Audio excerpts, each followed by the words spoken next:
This is Umar AHMED for IFL TV in association with MTK Global, joined by £140 unified champ Josh Saylor. Just had a good fight, £140. Let me shut the door. He's got to do my head He in. climbed through there or not. Yeah, had a really good fight over the weekend between possibly your next opponent after your mandatory, all being well with yourself and Jose Ramirez. But a lot of people had Victor Postol winning the fight. A lot of people had a draw as well. How do you see it, Josh? I watched it when I got up in the morning. I didn't watch it live. I watched it in the morning when I got up, watched the fight and turned it back off. Because obviously I'm not really concentrating on it now, so I just watched the fight, obviously watched it with a bit of interest, and then turned it back off and I've forgotten about it. But for what I saw, I actually scored it a draw. Could have went Postol's way, could have went Ramirez's way, but you know, I just wasn't impressed with what I saw from Ramirez. I thought Postol ran away with the early rounds, the first half of the fight, made Ramirez look very ordinary, slow, loading up, missing, a bit wild and erratic, and just getting peppered and picked off with a jab. And I saw a lot of holes in Ramirez and a lot of flaws that I will definitely expose 100% if or when we meet. So I wasn't impressed with it, and happy with what I saw. So wasn't impressed at all. So I'm even more encouraged by that fight now if it gets made, and I can't wait. And I would definitely be very, very comfortable and confident going into that fight.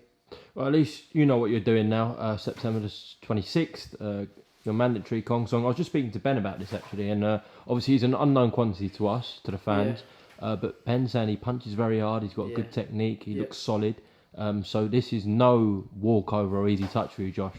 No, I don't think so. And you know, I think we're the only people that are actually switched on with this. You know, we're taking it very seriously. If we've watched enough of them, quite a lot of them, there's not an awful great deal of them, footage of them on or out there.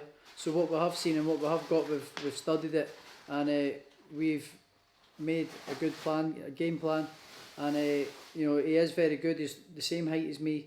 You know, he's got good timing, good power, punches right through the target as well, and you know, so we need to watch what we're doing. You know, he's very dangerous. It's like he's got power in both hands, so we need to be switched on, and I'm sure I will be come in 3 weeks' time. Leo's left the door open. I know he's a fucking.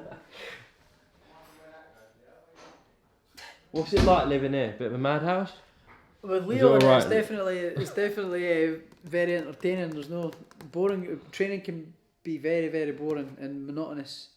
But with Leo, it's very entertaining. You don't know what he's got to come out and say or whatever. So it is quite entertaining, and it's good. He's a good lad. He's really such a nice person, and you know, he's very funny, and we get along like a house on fire. We're laughing every day in the gym, so it's good. It's very good. I was speaking to Ben about this as well. I said it's quite strange. You've been with Josh for a long time now, and you haven't had a fight together. So I'm sure you're looking forward to putting, you know, everything that you've done with Ben out in Spain here over a long time now, to not have a fight with a trainer into the 26th, and hopefully see some real improvements in you, Josh. Yeah, I think it's good because we've had that bit longer time with lockdown and going out to Spain where you come out and see us as well. We had that time together to get to know each other a bit better as on a personal level. You know, we've got to go know each other better. We've got to know each other's sort of mind a bit more and understand each other and gel more in the gym. You know, so we're flying now. We know how each other ticks, and we know what works and doesn't work. And you know, I think this has actually worked in my advantage, in my favour, having this extra time to prepare and go for a fight. So yeah, we are flying. We're looking forward to putting on a good performance in 3 weeks' time. It has been long, but I think it's probably worked out for the better, to be honest. I'm sure you know, you'll come through. You said it's not an easy touch or a walkover, and your full focus is on that. But obviously we'll go back to this situation with Ramirez. The WBO put out that they want Jack Catterall to fight him, and that's going to add extra time until the undisputed fight can be made. What's your thoughts on that situation with Catterall and Ramirez? Well, for one side, I can see it from both sides. You know, if I was Jack Catterall, I'd be wanting the fight. now, you know, because he's been the mandatory for a while. So I would want that fight. But again, on the other hand, you know, do I wait, let that fight happen? You know, I believe I'll beat Ramirez. Then I can fight Josh for the... Jack. I know I'm saying it as Jack. Oh, from Jack's okay, point of yeah. view. I could fight Josh for the 4 belts in a massive fight in the UK. An all British, you know, clash for all the 4 belts. Be a huge fight. Does he do that as well? But at the same time, you know, if I was him, I'd be wanting the fight. You know, I want that big fight as well. So I can see where he's coming from. But now from my point of view, I feel, you know, I've been in these big fights, four big fights in a row now, 4 or 5 big fights in a row now. I've proved myself that I'm the best in the division, I believe. So I think that fight needs to happen for the good of the sport. I've got the 2 belts. Obviously Ramirez has got the 2 other belts. I've got the Ring Magazine belt as well, you know, so we've got all the belts there up for grabs, and I think that fight needs to happen for the sport. I think it's huge for the sport. It'd be a crying shame, a big shame, if that didn't happen, if another mandatory had to get put in the way, or that might happen, that actually might happen. It might be Ramirez has to go fight Catterall, then I might have to get the mandatory on my WBA out of the way as well. So then you've got another delay for fights for that fight to happen. So I think we should be able to get that fight pushed aside, and for selfish reasons, obviously, get that fight pushed aside and make that big mega fight happen. Because outside the heavyweights, with AJ and Fury fight going on, or sort of in the stirring pot, and whoever Canelo's going to fight, I think it's the biggest fight in boxing outside their 2 fights. Well, yeah, because Crawford Spencer doesn't look like it's happening anytime soon. Yeah, so I think that's the biggest fight in boxing, and it's a perfect time for it to happen. While the 2 of us have got the 2 belts, and hopefully that mandatory doesn't have to happen, and we can go ahead and do it for all the belts. I would say also that Lomachenko Lopez is up there. Obviously, that's yeah. I'd say that's up there as well. But I can understand what you're saying because it's an undisputed fight. It's one of the biggest it's fights so in rare boxing. to just, but it's so rare to get an undisputed fight. Yeah, it's one of the biggest fights. So I think it has to happen for the sport. I believe. I think, for me personally, I would like it to happen straight away. It's a tough one, though, isn't it? Because as you said, undisputed fights are so rare, and it'd be great for the sport. 2 best on paper in the division going at it. But then I can also see it from Jack's point of view. He's been sitting there so long. Yeah, and so can I. He sat there for ages waiting on it. And if I was him, I'd be wanting to get it straight away. But then again, he isn't in a bad position either.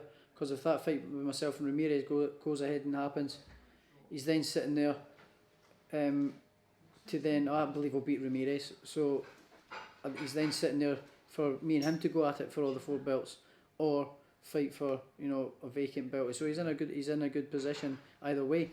But me being me, I would want the fight. Obviously, I'd want the Ramirez fight as well. So I know where it's coming from. Do you think you'd give Ramirez a run for his money, Jack Catterall? I think it would give him a good fight. Yeah, I think it would give him a good fight. But I do think Ramirez would come through that. Just going on sort of latest performances and recent performances from the 2 of them, I think Ramirez would come through that. Surprised at Andre Ward's criticism of you? Nah, I'm not bothered. I really am not bothered. I just put that tweet out for some reaction, but do you know what? It is what it is. He probably just said it off some stat. You know, he's red, tall southpaw, 5'11", doesn't know how to fight inside, pretty tall. You know, I don't know. I'm not bothered anyway. It is what it is. He's obviously not seen me fight. I'm pretty sure he was there for the Prograis fight at the O2. I remember seeing him. Oh, Leo's flushing his piss. He's a nightmare, I'm saying.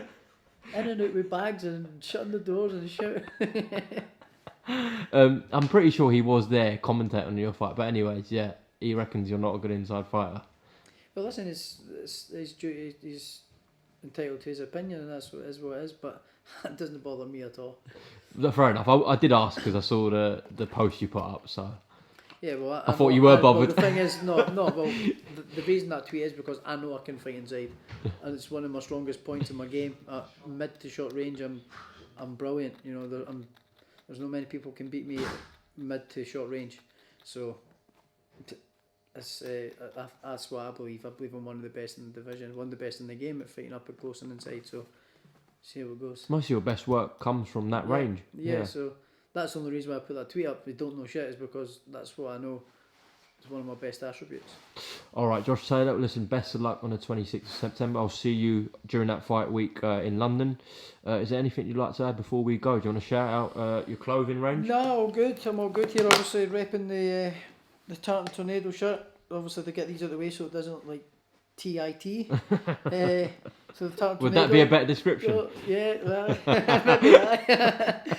So I did go to Seconds Out if anybody's looking for some Tartan Tornado clothing range. So Seconds Out at Ross, good man, always sorting me out with training gear and everything, bits and pieces that I've needed for my whole career. So he's a good man. Shout out to Seconds Out.